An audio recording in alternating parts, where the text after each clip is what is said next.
No, you're just an insane psychopath. I don't know what kind of monster you are. I really don't have an idea how you could exist at this world. But one thing is for sure, you must disappear forever from my life. At the sound of my refusal, Jason's face clouded over and his eyes sparkled with fury.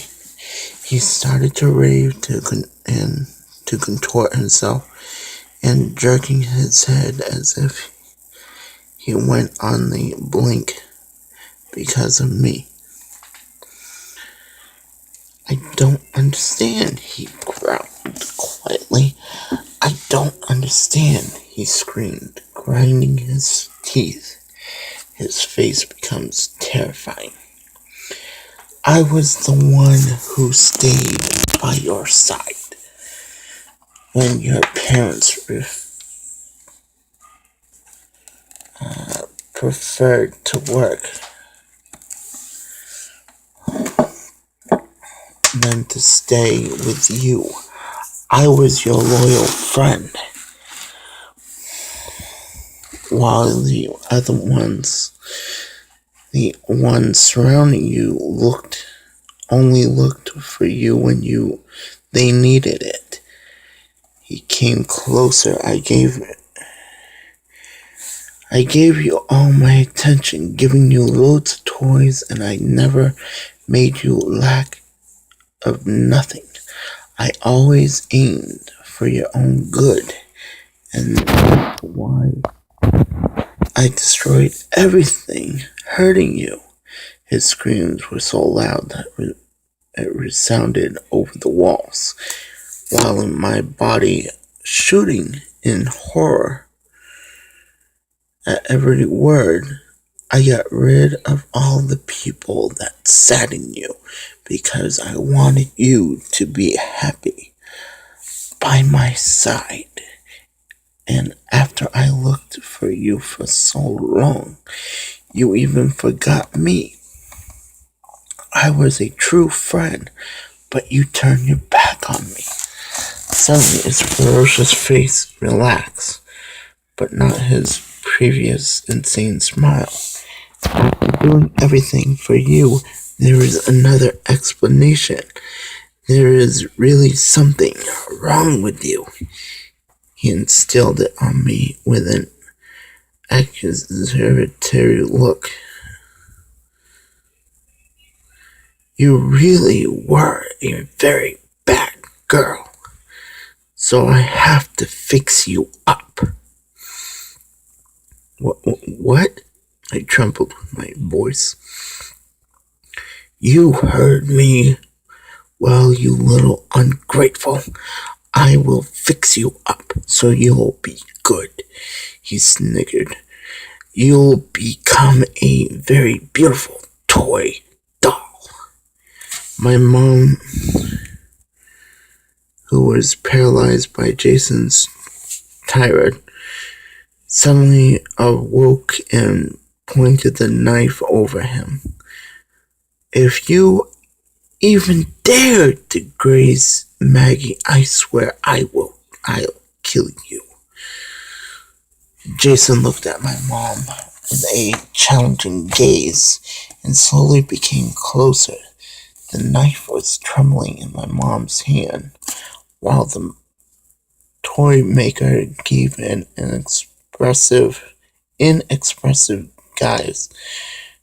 She couldn't stand the tension. She pushes me behind her and hurled herself on him. My mother stabbed him in the heart, and the monster opened his eyes wide. He made a contortion of pain, circulating his dark eyebrows, and my mother smiled triumphant. Just kidding. In that In that moment, a smirk reappeared on Jason's face. He opened his arm with nonchalance without even taking out the knife from his chest. My mother was shocked and stood still for a few seconds, but she was possessed by exasperation and started stabbing him several times, trying to desperately make him react somehow. The disgusting sound of flesh pierce the knife could be heard clearly while the shirt was ripping, but Jason kept his balance perfect. "That's enough," he commented, bored and straight after he hit my mother on her face, making her fall violently to the floor. "I'll be in trouble if you scratched it." I was quickly next to my mother, helping her get her on her feet. The side of her face was already swollen. My eyes leaped on the toy maker. I was waiting for his immediate revenge, but I was petrified when I glimpsed what he was doing. He unbuttoned his shirt and drove his nails into his chest, close enough to the injuries he got from the knife. He sank his claws into his flesh and he slowly started to pulling on the opposite side. The wound appeared as a little rip in the center, which enlarged as the flesh shredded like paper. A thick black liquid dripped to the floor. It was not blood. Even if it was, then it must have been something rotten. Something sparkled in his exposed rib cage. "Probably you forgot how much I cared for my splendid music box. But luckily, everything is all right." He took his hand off his exposed chest and covered the hole with his shirt, hiding the music box that started to play from the inside. He then came closer. I wanted to scream. I wanted to beg. But the horror I had witnessed left me completely paralyzed to do anything, which implied squeezing up with my mother. It only took a yank for the toy maker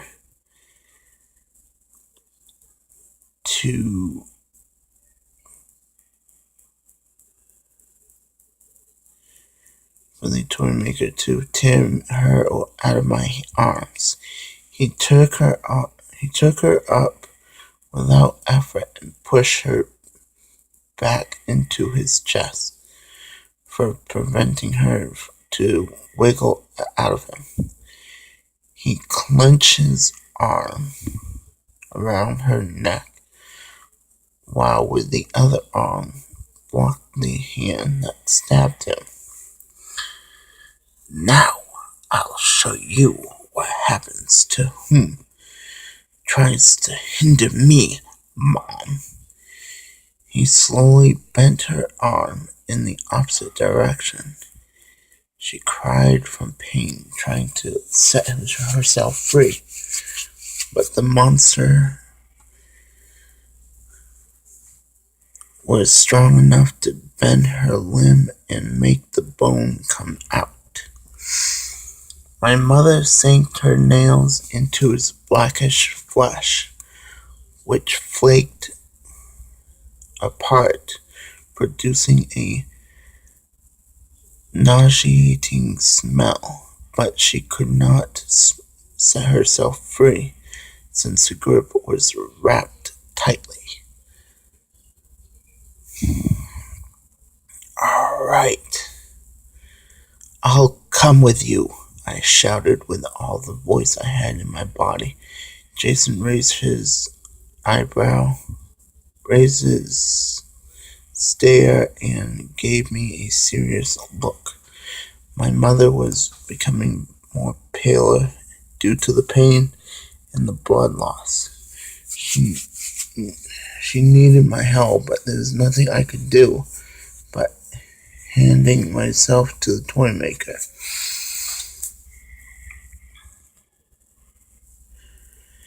You can take me with you, but leave my mother alone," I said with my trembling voice. "After all, we are friends, right?" I tried to make a convincing smile despite I was trembling from head to toe, and my eyes were filled with tears.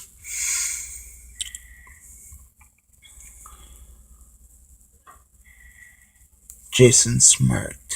He was outright satisfied and pleased of his victory.